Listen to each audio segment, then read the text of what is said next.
It's a really good question. Alluding to what I just said in terms of the hype around VR and the investment level, I feel like things have calmed down, and I think that's a good thing because, like with any early hardware cycle, there was this enormous excitement around VR, and obviously Facebook's purchase of Oculus fueled a lot of that. We want to build a company for the long term, and so this is not about raising as much money as we can, as quickly as we can, at the highest valuations we can. This is about building for the future and building for growth. And I think the investment community is, while still interested, we're in the midst of doing our Series B, so this is top of mind for me. I think there's a more rational approach currently than there was a year ago, and I don't think that's a bad thing. So when you are raising, what are the questions investors are kind of being like, but wait. The biggest issue is around the hardware and the adoption hurdle. Again, going back to the hardware cycle issue, as with every early piece of hardware, there was, again, all this hype, this is going to change the world, and then the stuff comes out, and it's not what everybody imagined it to be. And that's okay, because things are cyclical. You look at what Sony just announced as far as the shipping of the PSVR units, they shipped almost 1 million units. That's a great number. So it's about telling investors, this is, as I said earlier, this is about the long play and about building for the future. But we believe, meaning in the company and other VR companies, that this is the next great computing platform, by which everyone is going to consume all of their media. And by media, I mean not just, film-like content or game-like content, but social, communication. So that's the biggest issue that investors ask about. And then the second issue is, not surprisingly, when are you going to start making money? Because right now we're pre-revenue. And personally, I don't believe putting up a paywall right now makes any sense, given that we have this enormous adoption hurdle to overcome. People need to come, experience it, try it. And as the hardware penetration continues to go up, then we'll start figuring out how to monetize it. Is that a model that you think also is going to apply to the content side in regards to games, or do you think that? It's interesting you raise games, because I think there's a built-in audience currently for games that doesn't exist for the type of narrative content that we're making. And you see that Vive this week talked about a subscription product for games, and people are buying those games. But on, again, the stuff that we're doing, which is an evolution of film and television, but it's not really about shoving the existing medium into sort of a VR environment. It's really creating something new, but I think it's going to take time before that model applies to what we're doing. Mm-hmm. So a lot of investors in here probably sat through VR pitches and kind of think, this is something that could be on the forefront, but I'm going to wait it out a little bit and see what's happening. When you're looking at time frames, a lot of people kind of stick in the 3 to 4 years before they're starting to see some returns. Zuckerberg was talking in his last earnings thing about how VR is kind of a 10-year thing for Facebook. Is that any different for startups in the space, or is that? It's a good question. As I said, we're on the software side, both on the distribution and the creation, it's still early, and we need to walk before we can run. But from an opportunity standpoint, the analogy that I make, it's as if these enormous multi-billion-dollar companies had built all of these TVs, and there were no shows. That's really where we are today, with Oculus and HTC, funding Vive, and Sony, and then Microsoft is going to come out with a whole host of VR devices, both through their PC partners very soon, and at the end of the year for the Xbox, they're going to have a device that is similar to what PSVR is. And there's no shows, there's nothing to watch. So that's where our opportunity comes into play, and we feel like we have a really good handle on where we think the medium is going, and we're building content that we think is revolutionary. So that we think it's a massive opportunity. Do you think mobile VR is kind of a main area that you're looking at right now, or would you say that the more high-end systems take a lot of your attention? We build for everything. The phrase we use at the company is that we need to meet users wherever they are. Mobile is the gateway. People just viewing it on their phone and sort of going like this. Most people don't realize that they can have a great experience. They put headphones in or put it in a cardboard, which costs $10. That's not a bad way to start. And we know that in order to grow the business and grow the user base, we have to build for mobile. The high-end units allow us to do much more interesting things. But mobile will definitely be the starting point for most people. What steps come in between deciding that you want to monetize and getting to a subscription model? Are you looking at selling individual pieces of content, or is subscription kind of the holy grail?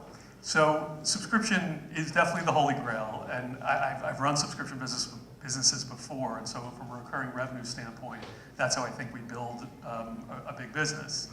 But unlike Netflix, which when they started, they could go to the studios and license 10 or 20,000 titles from their back catalogs, whether it be TV or film, I can't do that. There is no back catalog for VR, so I can't, out of the gate, create a subscription product because I just don't have enough content. And the reality is right now, most of the content in the marketplace is not very good. And the difference from what we're doing and bad content in the streaming video space is that when you see a bad YouTube clip or a bad TV show, you click off of it, you read it, you move on to something else. When you watch something bad in VR, it can ruin your day. It can literally make you sick. And so we feel like we have a big responsibility to create an experience for users when they come to Within, which is what we're trying to project from a customer acquisition standpoint, is that it's a trusted destination, that you can trust us with your consciousness because that's effectively what's happening in VR. So it's a long-winded way of getting back to your question around monetization. Right now, you could argue what we're doing, like a lot of the stuff we're doing is sponsored. So we have a series on the platform right now called The Possible, which is about scientific discovery. And it was paid for by GE. So it's sort of going back to the old days of TV, where it's like GE presents. So you could say that that's AVOD. It's not really revenue. We're using it to fund production, but in a sense, it's AVOD. In the near term, TVOD, meaning transactional, that's probably what we'll shoot for. We're building a couple of very exciting pieces. 20th Century Fox is our partner, and we're working with them on some really interesting, expensive pieces of content.